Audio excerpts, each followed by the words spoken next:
नमस्कार,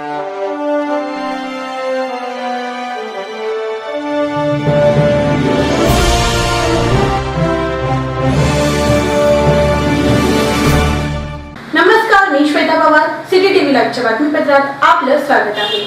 श्री दत्तगुरु सेवाभावी संस्थेच्या वतीनं तेलुगू प्रवचनकार परमपूज्य पी श्रीनिवास बंगारय्या शर्मा श्रृंगेरी शारदापीठ यांचे पुष्पहार व फळे देऊन त्यांचा सन्मान करण्यात आला। यावेळी श्री दत्तगुरु सेवाभावी संस्थेचे सर्व पदाधिकारी उपस्थित होते।